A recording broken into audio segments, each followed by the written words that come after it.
I think I was on my father's knee in my first flight. It was small, and he owned a Globe Swift at the time. Well, my earliest memory, which has been jogged by a video or Super 8 movie my mother took, is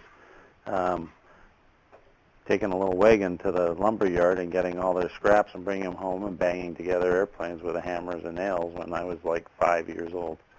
And that was the start. And model airplanes was really big in my history.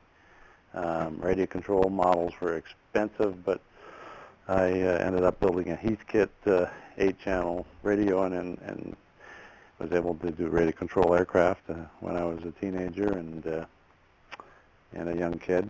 And then my five of the 6 members of my family have their pilot's license. My mother decided not to.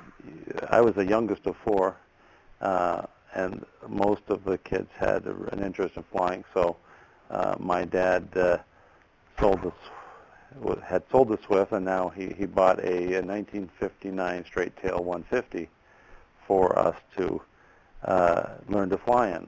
So we went to the local airport and found an instructor that would instruct in our airplane, and I was able to progress through that very quickly. And I got my private pilot's license on my 17th birthday, and then I went on to get my gliding license, and gliding became a passion of mine in my late teen years, and I started doing long distance flying in gliders in Ontario, and I got into the nearest gliding club was an hour and a half from home, and I had never had a vehicle. I always had motorcycles and go-karts, and my first vehicle on the road, I took an old 50 Suzuki and put a motor Minarelli motor into the Suzuki. It's an Italian engine, and licensed that on the road, and I used that for the first couple of years but it was the 50 Suzuki's not going to take you an hour and a half to the gliding club. Eventually, I worked some odd jobs and found an old CB350 Honda. So I had a vehicle all of a sudden I could go to the gliding club with. And in the summer, I went up to the gliding club as often as I could on my motorcycle and learned to fly. And also because I had a power license, they grabbed a hold of me and made sure I was a tow pilot. So I became their one summer I became their summer tow pilot. So I lived at the gliding club and did as much gliding as I could, and then that's sort of what I was doing when I went to university, was gliding in the summer. I was a very gifted student in high school, and I got a couple of scholarships to go to carry on, and aerospace engineering was just something that there was no choice of what career I would seek, but it was just a matter of how I would end up being in aviation. I think I think education is the sole purpose of education should be to teach somebody to learn, so they can figure out how to do things they don't know how to do right now. And so it was a challenge, and it challenged my senses, and I enjoyed it. But every year I kept going, having the summer as a tow pilot, and I went to Oshkosh every year back then with my father, and we saw the beginnings of the ultralight revolution happening with John Moody and his Easy Riser and things like that. I think in 1978, 77 or 78 were the years where there was, I guess there was somebody there like I am this year doing something unique, and it caught my interest. And it caught my interest enough that I actually bought plans for one of the primary type gliders called the Super Floater, designed by Klaus Hill. I bought plans for the Super Floaters at Oshkosh, and then university started again in September. So between Oshkosh and university, I built and flew the Super Floater, and had a couple of flights in it before I went back to university, and auto towing down the runway, and our longest flight was a tow high enough we could turn around and land downwind. But that was enough to, combined with seeing some motors put on these things, that was enough to really get me thinking that year. I spent the year in university and the next year was, I believe, probably 1978, where there were more hang gliders with motors on them, and there was Ed Sweeney was there. Ed Sweeney, who has now the Molt Taylor's Aerocar, he was there with his system, which is a twin-engine system that was mounted on the down tubes of a hang glider.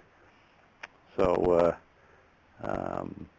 I was just another 19-year-old kid or 18-year-old kid, but I showed Ed Sweeney a few pictures of my super floater I had built the previous year, and he took an interest in that, and he was on his way across the country, and he was going to drive by my area, so he drove by after Oshkosh, and he had his twin-engine bolt-on units, and I should have thought of this when he took such an interest, but in any case, we saw immediately that when we pulled the super floater out, that the engines would just clamp on the super floater. So within a few minutes of him, or an hour of him arriving, we had the super floater out with some engines on it, and we actually flew the super floater powered at that time. And but the super floater was rudder elevator only, and it was I had been designing model airplanes all my life. I always wanted to do my own thing, so I looked at it, and Ed loved the super floater.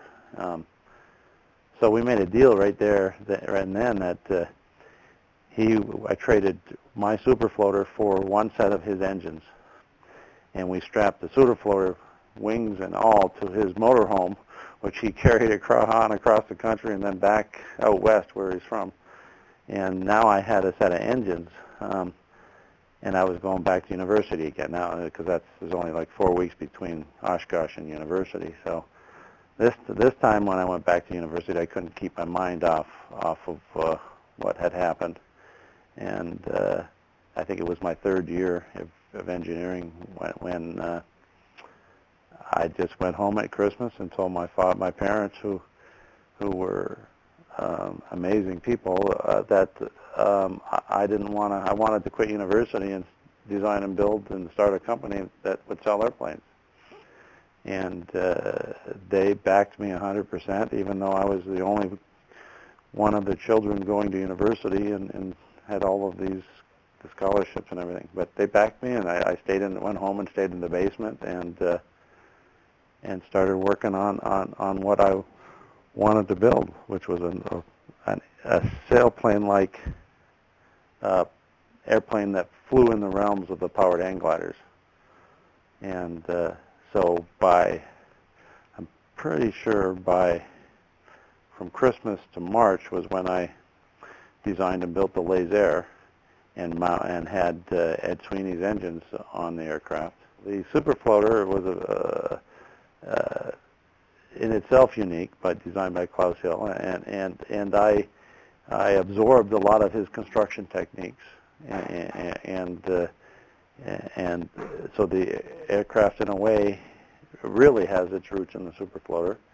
But I always I always loved the inverted V-tail. I built models with it, and I thought it was a beautiful looking tail, as long as you could figure out how to keep it on the airplane and ground handling. And the answer to that, to me, was to put the wing at an angle of attack to the fuselage, such that the V-tail ran a little higher, and with the wing main root at 10 degrees to the boom, and a cable braced tail, it allowed me to put a V-tail, inverted V-tail on it. The wing tips, this was in the early period where winglets had been proposed and everything, but and a few airplanes had them. Some sailplanes had them. Ultimately, they became all aircraft are having them. But this is my version of the winglet, where the rounded wingtips go up and sort of reduce drag more than you're getting a higher glide ratio based on reducing drag more than you are by increasing the lift. So that was my theory about it, and it's worked out quite well. The airplane is very efficient. It flies at very low power.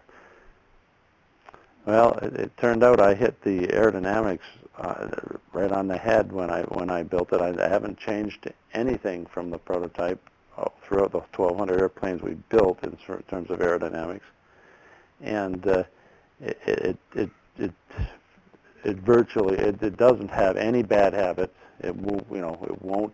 You can fly stick full back, full controls movements, and it just sort of mushes. And the twin engine part of it is sort of a leftover from Ed Sweeney's twin engine system, but it really suits the airplane quite well because with the two engines on the leading edge, you do get a fair bit of sort of lift from the prop wash, and it keeps the prop wash away from the pilot, which to me is very important. I don't want to be behind prop wash, and I want to be completely open cockpit, because I believe an ultralight is low and slow and open cockpit, and there's no other type of flying that can compare to that. So I don't like enclosures on ultralights or even nose cones. It's just me in the air. I don't even fly with instruments in the airplane. So with the prop wash away from you, and there's no engine or propeller spinning behind you, it's a completely different experience. So the twin engines really provide increase the experience, I think. It's a ton of fun with the aircraft, and had so much interest I was unprepared for, because I came home from Sun and Fun with 35 orders for an airplane that I hadn't put in production yet, and not only were they just orders, I came home with 35 full paid orders in advance. I came home with $150,000 in my pocket. People just wanted to give me money and wanted to get these things. So that's what I did. I came home and started building for these people. Once I had 35 orders, I decided I'd build a batch of 50 airplanes. And I worked my father had an old shoe factory. My parents are entrepreneurs of their own, all their own businesses. And he had an old shoe factory. He had his injection molding plastics company in. And I just went upstairs and started ordering parts for 50 airplanes. And because it was an old shoe factory, there were shoe boxes everywhere. So I built a long shelf with 50 shoe boxes on it. And every time I made a part, I'd make 50 of them and put them in the shoe boxes. And when the shoe boxes got full, I'd wrap it up and send it out to the customers. And I'd be writing the assembly manual at the same time. And it was a really interesting period. I basically was doing it on my own, and kept in touch with my customers, and actually had I was a few months behind in when I thought I would deliver them, but I delivered them and kept growing the company from there. And every Oshkosh, for the next few years, we had more employees and selling more airplanes. And at one point, we had 30 employees building 300 airplanes a year, and it became something that consumed me. Well, it was a great time. It was a real electric time without the motors, and it was really fun but very busy for someone in my position. And when you're focused and busy, sometimes you don't see what's going on around you, as my wife knows. I'm a very focused person, so So it's more looking back at it, you could see what was happening than being right in it. And now when I look back at it, I'm having the same sensations that I had back then with the electric flight right now. And it's exciting for the same reasons back as we had back then. I was from Canada, so I was a sort of a foreigner to everybody down here. And I shouldn't say I was treated that way, but I wasn't. At the time, I wasn't a very. I wasn't an extrovert. I was really kept to myself, and if people wanted what I was doing, that was great. I didn't do a lot of promotion or anything like that. It was more people seeing what I've done and liking what I've done and coming to me. So, and I guess I wasn't in it.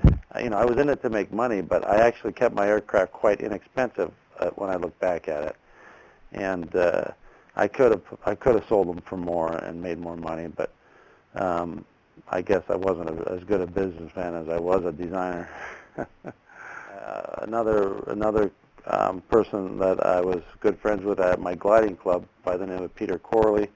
I hired him to work with us. He flew a lot, and he was the extrovert, and he was the one that was all flying, doing all the main flying, I should say, not all the flying. And he got quite a bit of attention, and that helped a lot too for us.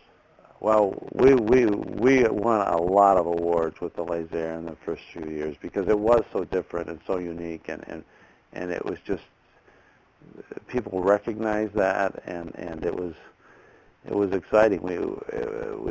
We got I got to fly a lot of places I wouldn't have dreamed of. We eventually went to the Paris Air Show in France with them, and I flew in the main air show, or just before the main air show with the Lazair, and I flew for 10 days there. I flew the Lazair regularly, and we had a great time there because they had these pilot meetings every day, and there was hundreds and hundreds of pilots that they would, and the main briefer, he called himself Jupiler. I don't know why, but and we were given very strict orders to do what type of flying to do, and by the end of the show I was pushing in a little, doing some wing overs and things, and on the radio I'd hear, he says, Jupiler is watching. So, I'm just all of a sudden I go straight and level. But on the last day, he has an assistant who is obviously some military type person, and I land a couple minutes. Everything's timed to the second at the Paris Air Show, and I land just a couple minutes early, and I see this car coming at me with flashing lights and everything, like I've done something wrong, and it's his assistant coming up, and I stop him on the side of the runway and get out of it, and he says, "Do you mind if I take it for a test flight?" And I said, "Well, what about the air show?" "Oh, I can postpone it a little." So he gets it, he flies around and has a great time in it, and lands, and the air show goes on. And it's a lot of neat experiences I was able to have with it. We had done fairly well. The market had gone through a sort of a peak and a decline after there was a 2020 show that was really one-sided, and not undeservedly the ultralight industry got hit really hard. Our sales went down for a couple of years, and it was I know we could have made a go of it, but at the same time the insurance industry went through a big crisis, and I believe we were the only ultralight manufacturer that had product liability insurance right through the whole period. And this, in 1985 or so, the insurance industry just said, well, we can't insure any aviation risks anymore, and we didn't have product liability insurance. So that was the last straw that made me decide to get into other businesses and work on some of the ideas I've had. And we stopped building the Lazair the same year Cessna stopped building their single-engine aircraft for similar reasons.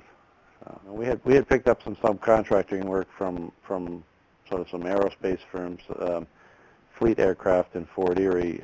We were doing the trim work on composite seats for the de Havilland Dash 8. Anyway, my contact at Fleet Aircraft had a project that was brought to him by a helicopter logger in British Columbia, Canada. And the helicopter logger came to Fleet Aircraft and said, hey, can you guys build me this airship that I want to use to lift logs out of the woods? My helicopters are too expensive. So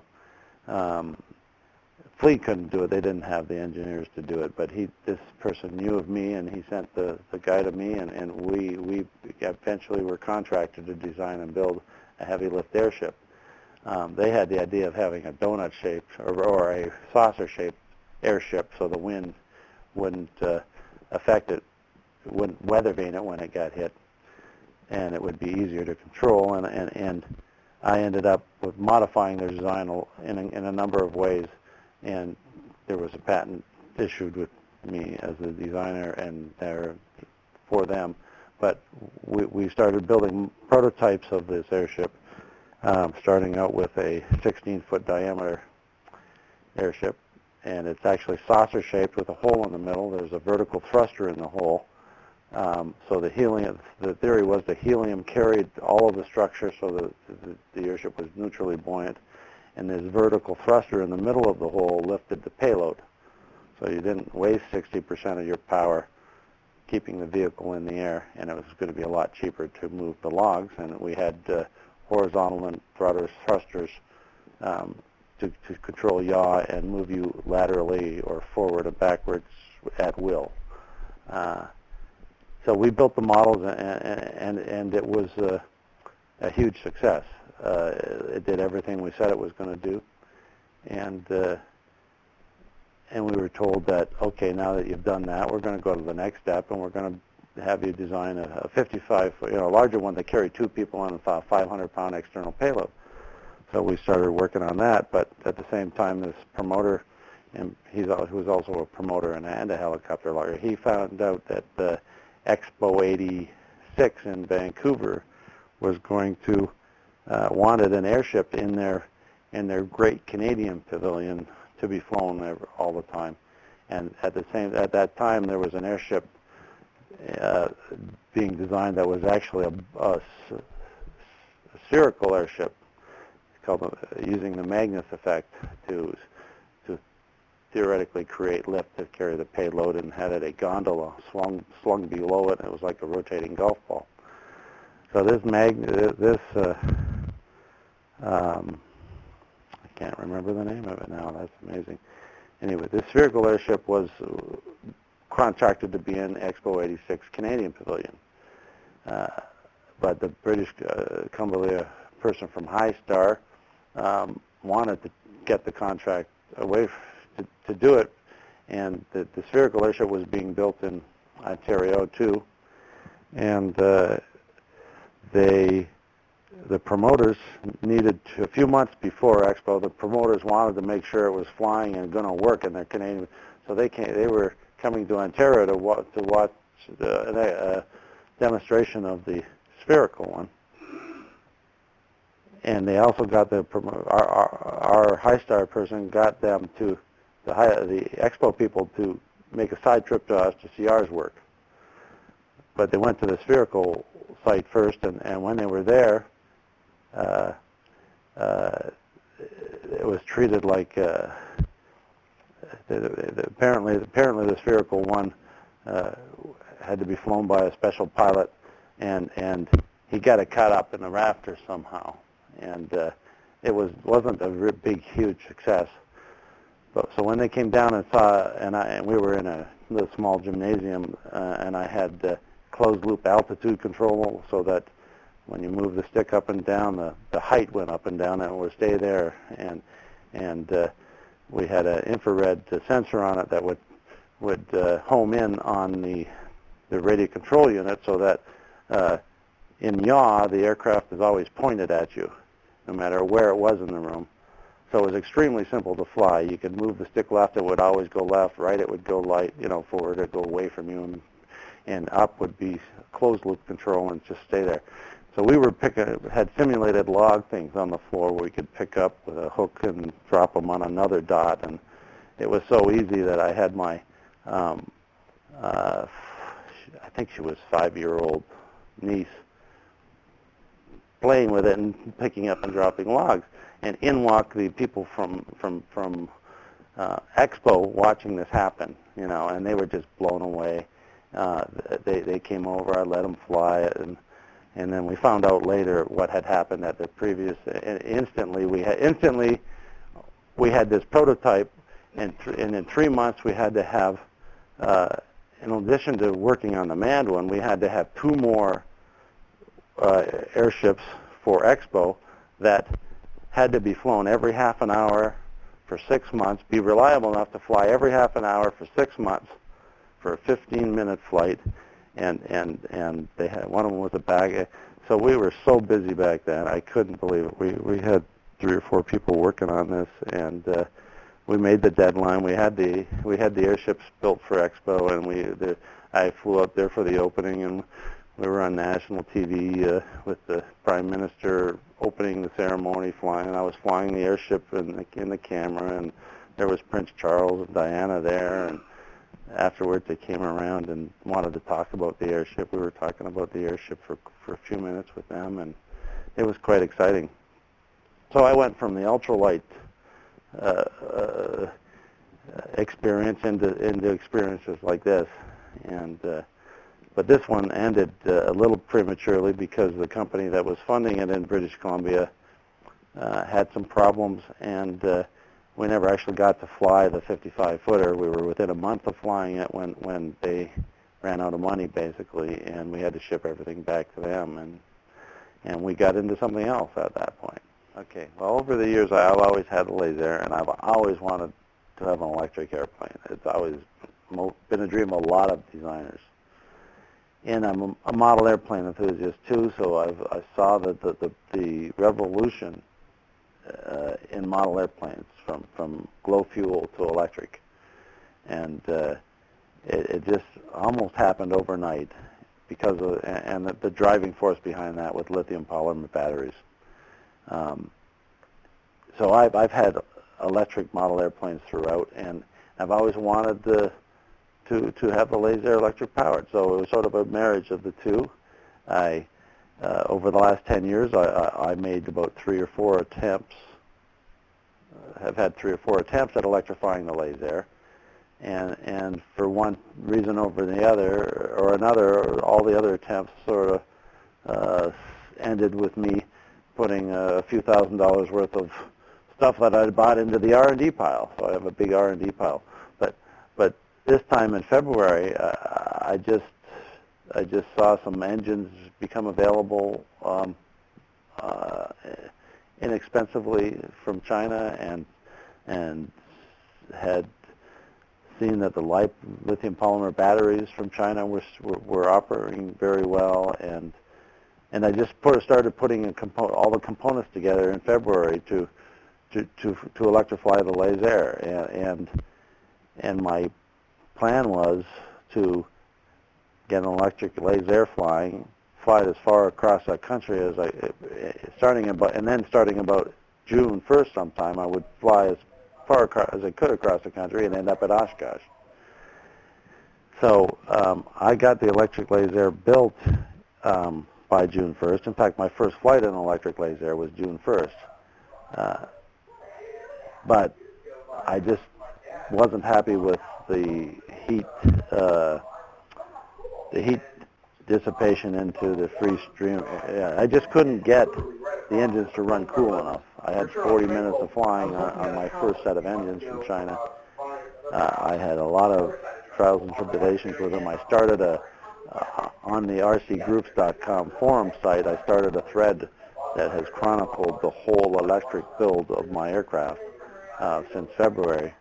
And if you search if you do a Google search for electric Lazair, one of the top things you'll find will be a link to a 100% scale electric Lazair thread on rcgroups.com. You can actually go to the rcgroups.com site and search for it there, but I find it's easier to get to through Google. So there's a lot of pictures, and the whole build log is there, and I've got a lot of people following that. And when I get home, I got to do a lot of updating as to what's happened at Oshkosh, because it's been a real hit at Oshkosh.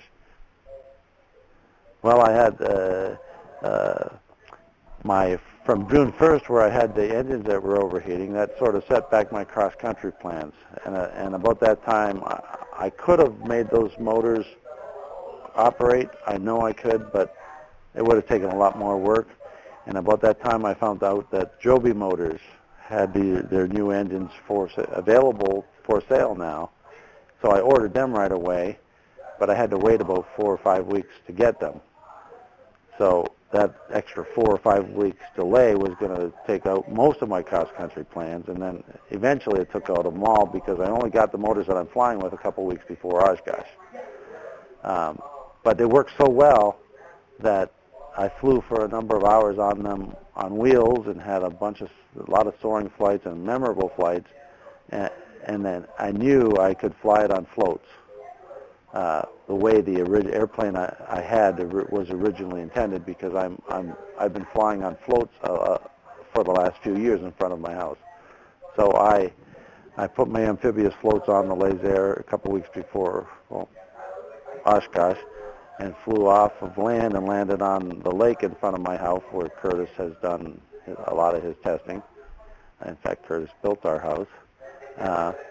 And then I turned around and I started at the beach, and I made the first ever electric seaplane flight from the beach that Glenn Curtis probably did some of his triad testing. And because I live in the house that he built there, I had also taken some siding from the house and machined it into the instrument panel of my plane. So Glenn Curtis was even with me on the flight.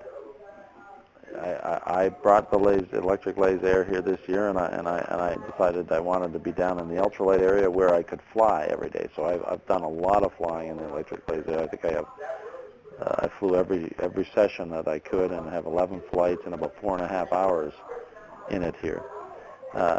But down in that end, there was one other electric airplane that I had been sort of following for the last few months, and it's Mark, can't remember spell his last name, with the Eagle, and we hit it off right away. We spent a couple of nights in talking at the airplanes into the dark, getting bit by Oshkosh bugs, and we just talk about the common experiences and common obstacles, and how do we overcome them, and it was just exciting to have talks like that with him. Electric engines are not, they've been around, of this efficiency, they've been around for a while. 90% efficient engines. It's what's made it possible is the controller that controls the motor. If we're going to rely on these motors in the future, we actually are relying on some pretty sophisticated electronics that actually make them work. But we rely on sophisticated electronics every day. Electronics are such a part of our lives. I think people are going to accept this fairly readily. So the motors themselves are just part of a system, and you have to look at the whole thing. Well, I've got a little wish list of what I want to have, more features that I want on my electric Lazair. Mainly in the control of the motors. I want to have regenerative power where I can capture energy from the thermal that I'm climbing in while I'm soaring and put it into the batteries. I want reverse thrust in the air so I can use my two engines as dive brakes. I want a controller with a little smoother start. So I'm going to concentrate on those things before I go on to the next major project, which may not even be part of the electric Lazair, as you've seen and we talked about. My mind goes everywhere. What I know it works and what I've made practical right now is an electric ultralight airplane in the one hour range endurance, and that's enough for most of the flying that people do in an ultralight. So I don't have to wait for the ultimate marriage of solar-powered stuff to airplanes. I've got now the batteries I've just bought, and $3,300 worth of battery. I just look at as 300 hours of prepaid gasoline, and I've already bought them. So I'm gonna put 300 hours on my airplane and have a lot of fun for the next year or two. And then when my batteries reach their life, I'm going to put the next generation of batteries in their life into the airplane, and maybe some solar panels on it too. But what I've got now is something that people can make and use now, and I've done that in a way that I've captured a lot of people's imagination by bringing it here with amphibious floats on it. I mean, who would have thought that you could have an electric amphibious seaplane? But I've done it, and I'm going to have fun with it while other people are talking about things. So I hope other people can do what I've done. And a lot of people have seen what I've done here, and the first question is, how can I buy one? Well, what can we do? And my answer is, I'm not here. I came to Oshkosh, the land of the do-it-yourselfer, the home builder, and I brought a project that I've done in the last few months, and I made it work, and I want all you do-it-yourselfers here to look at it and do their own thing, electrify their own airplane, and come back next year and show it off too. I don't want to get back into the production of aircraft. I've decided over the years that what I do best is design and make the prototypes and make it work. And the ultimate goal of all of it for me is that I keep learning. I always want to learn things. I want to keep expanding my knowledge and take things that I think will work and make them work, and then go on to the next one. I want to stress that I came to Oshkosh this year, first time in 25 years, with something that is I believe on the cusp of a new revolution in flight, and I want people to see what I've done. I'm not holding back. I want people to copy what I've done. I will help anybody in any way to get an electric vehicle in the air with the experience I've done, and I just think that's what Oshkosh should be about, and I hope I'm helping to do that.